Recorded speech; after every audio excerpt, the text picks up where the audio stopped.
What's up, everybody? Welcome back to another episode of Brent Watches Babylon 5 for the very first time today. Oh, I'm so excited.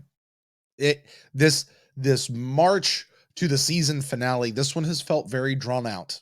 I gotta be honest. And we're here. We're finally here. Season finale of season 2. That means we're 40% of the way through this show.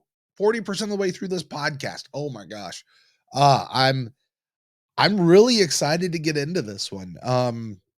I believe my prediction for this was just real simple. This is where the Great War starts. They've been saying in the intro all season long that this is the year that the Great War comes upon them. And the Narn Centauri thing, I think, was just a preamble. So this is where it's got to get started because it hasn't gotten started yet.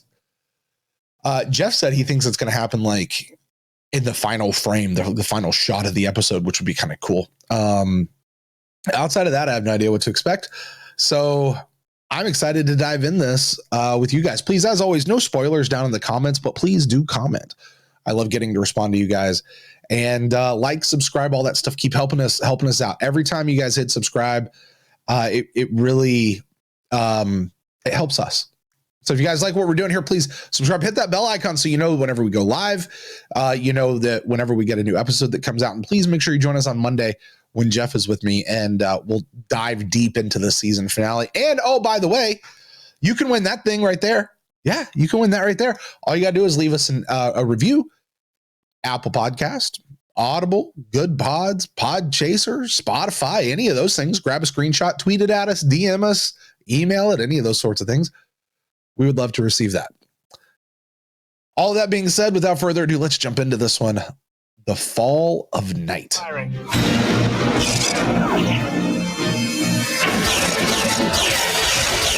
Starfears are awesome. One, CNC. You're dead, Zeta Leader. Damn it. This is like Babylon 5 Top Gun out here. For a second, but it passed. The ambassador is definitely going through some changes. He even looks different. Indeed. And now with the military starting to stampede over everyone and everything. People coming and going and secret meetings. You never know what it's all about until later when it's too late. They never listen to us. It makes me nervous. Same time tomorrow? Sure. Captain? Yeah. I don't know why I find that so funny. Ambassadors are waiting in your office. The Centauri have invaded both our territories. Oh, it's Jakar, right? Here, they are preparing to attack. War is spreading. Soon, perhaps they even attack you. You know, that's exactly what Jakar was saying last week, was it's not long before the Centauri start engaging in other people's territories. They weren't just satisfied with Narn. They want more, which really makes sense because the Centauri, from what we've heard from Londo and some of the other people, like, they want to sort of rule over everybody, and you're not just going to be happy with one little group. Like you start there, but then you keep moving, and that's the nature of it. So let's find out what happens. Ambassador Mallory, as you requested. Captain, I will have you know I was in the middle. What the hell do you think you are doing? Do not address me in that tone of voice. I came here out of goodwill. Tell him, Sheridan. What's wrong? Bombing the Narn back to the Stone Age wasn't enough for you? We are merely establishing a presence. Show me on the map where it's going to end. Your authority ends at Babylon 5, Captain. Do not start getting delusions of grandeur. You will not survive them. Hey, he's not the Londo I used to know anymore. Londo's dead to me, just so you guys know. You could talk to the guy. You could reason with him. Okay, Speak at Garibaldi. But he was our pain in the butt. You're the closest thing he has to a friend here. Is there any way to get through to him? Not as long as he's afraid. He's trapped. You know, half the time, I'm so furious with the guy I could break his neck. The other half, I feel sorry for him. So, what do you figure on doing about this? Stop. You know what's great about that is Garibaldi can feel everything he feels about Londo. He doesn't know him anymore. He wants to put his hands around his throat and strangle him. But what Garibaldi never does is he doesn't lose sight of the person. He still sees Londo as a person, and he sees what's really going on, that he's scared, and he's scared of losing everything, and he knows everything's moving too fast, and you almost start to feel bad for him, you know? Good on Garibaldi. Not many people can can look at it through those eyes, through those terms. Mr. Lance, welcome. It's good to see you. Thank you, Captain. This is Mr. Wells, my co-director. He's in charge of the Night Watch program. Pleasure, Captain. I've assigned Commander Ivanova as your liaison. If there's anything you need, just ask. Excellent. These guys aren't going to be good. I must say, I'm relieved to see you. I was afraid Earth was never going to get involved. Sheridan dealing stuff out to We Ivanova can't again. stand by forever, you know. Our voice has to be heard. Hey, Mitch. How's it going? Thought you Zeta Squadron types are too good to hang out with the rest of us. Come on, I just want to talk. About what? The ghost? I gotta find it. I just don't What care happened? about this storyline. Look, pal, Like they keep you coming really back to it. saw I just this don't thing. care. You'd have to be out of your mind to go out looking for it. Have you ever been to the Winter Solstice Festival? Fireworks and songs and costumes and food as far as the eye can see. And the children. Well, that's why I'm here, you know. To give them a legacy from the old man. A better world. Why don't I like this guy? There's Captain, nothing about picking this up a guy jump that I point like, for and me I in don't know Sector why. 39. Again, Ambassador. You've been most helpful. That covers everyone in the League of Non-Aligned Worlds. Yes, I think I'm now ready to speak with Ambassador Malari. If you'd take me. Commander Ivanova, I've been looking for you. I take it this is Mr. Lance. Yes, how can I help? This is Jakar, formerly Ambassador Jakar of the Non-Regime. I understand you've come here to investigate the situation with the Centauri. Well, yes, within certain guidelines. If I could speak to you for just 5 minutes. No, I'm afraid that's not possible at the moment. But if you'll just... No, I'm sorry. Maybe later, Commander? This guy's already got something worked out with the Centauri. Repairs are going slowly. Yeah. With our energy resources down I to see where this almost is nothing, going. our medical systems are barely functioning. What if you took your jump engines offline? It would leave us open and vulnerable to attack. As long as you're in Babylon 5 space, we'll protect you. You have my word. We will take the engines offline now. Thank you, Captain.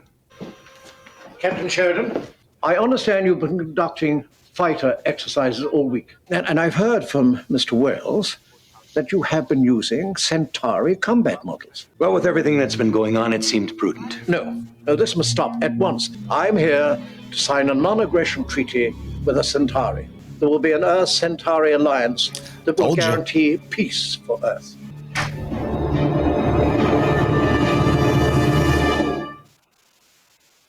You know, it's going to be a new year in a little over a week. Which reminds me, Merry Christmas. Happy Hanukkah, whatever. Oh, I can't. Yeah, you can. Really, I don't really have one of these. What is it? Shrapnel from the Black Star. What is that?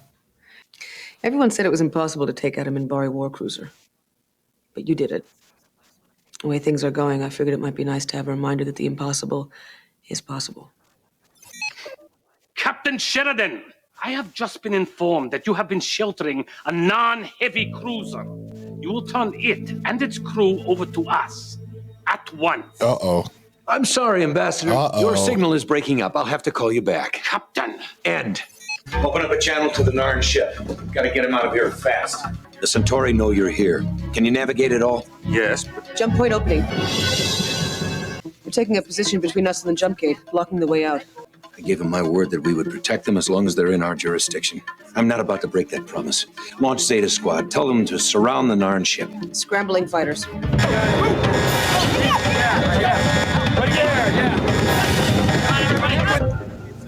Captain? Captain, what are you doing? I told you those guys weren't right. Captain Sheridan! The Narn warship is under my protection. Once its engines are repaired, it will leave Babylon 5 space. After that, it's no business of ours. You tell your cruiser to withdraw at once. If they open fire on any of our fighters, I will respond with deadly force. End. Then activate defense grid.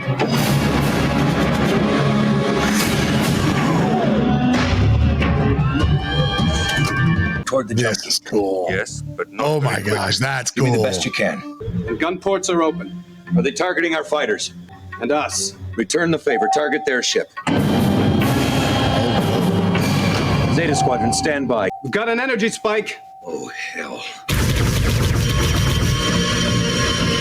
Interceptors fired.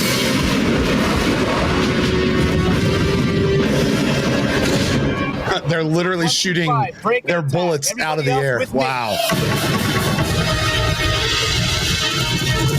Interceptor's running hot.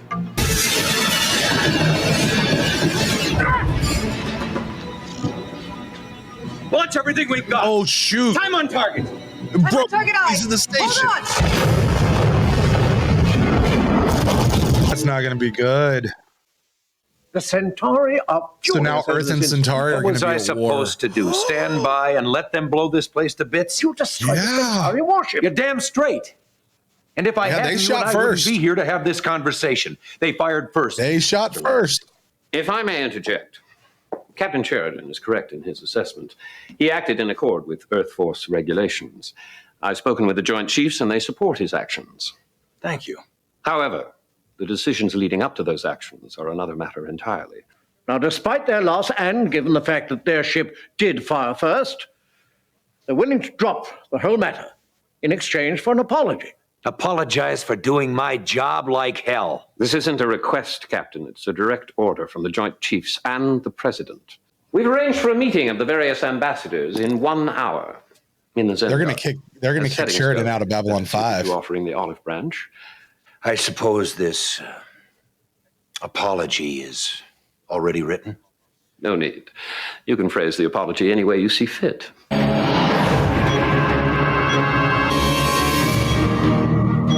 Computer, follow unidentified ship. Begin recording.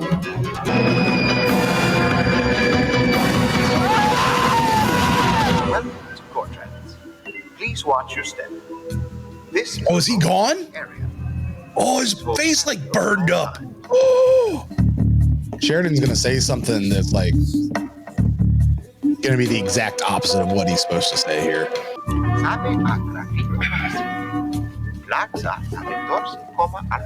Commander of a station like this is not going alone through public transport like this.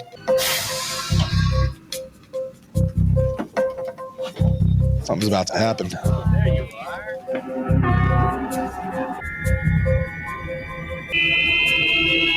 That thing. Computer, emergency override. Open shuttle doors. Is that a bomb? Centauri left a bomb. He straight up jumped out of that thing. He's more or less weightless, but the ground is rotating at 60 miles an hour. If we can't catch him, he'll be killed by the impact. You won't have time. Freaking angels. Oh my word. Vorlons are angels? Are you kidding me? What? They're angels? Well, I guess that's what we know when we said that everybody would recognize him. That's why he has to be in this little suit. We're doing. For millions of years, the Volans have visited other worlds, guided them, and the shadows will know what Kosh has done. They will worry, afraid that he would not reveal himself unless the Volans were prepared to stand against them. Captain, Zeta Squad just got back. Lieutenant Keffer is missing. When our ship encountered a distress beacon attached to an Earth Force recording device. These images, released exclusively to ISN, were found on that recording. Now the shadows will know that they know. All right. Well, that is a season finale. I honestly don't have a whole lot of notes from that episode. I was taking some notes with it. I don't have a whole lot of notes. Like, it was just a lot of action and a lot of stuff going on. I can't believe the Vorlon are angels. That's wild. Did Londo really not see anything, or did he see something and he's just not wanting to tell people what it was? I don't know. I mean, what does that mean for the mythology of Earth? I love it when sci-fi especially goes in and rewrites like known history and kind of puts a new spin on it. I love that kind of stuff. So cool season finale. As a really good season finale, like really, really good. Season 2 is ending on a high note. I'll give it that. It is ending on a high note. And I can't wait to get to season 3, but I'm gonna have to wait. I'm gonna have to wait because not only do we have to record this week, and I gotta wait till then, but then we got the season wrap up next week, and oh my gosh, I can't wait to jump into it. So, well, guys, I'm gonna get out of here so I can go get ready to talk to Jeff about this episode. You guys make sure you like, comment, subscribe, all that sort of stuff that you know how to do on YouTube. Thanks for joining me. You guys rock. You're awesome. And we'll talk to you next time. Bye, guys.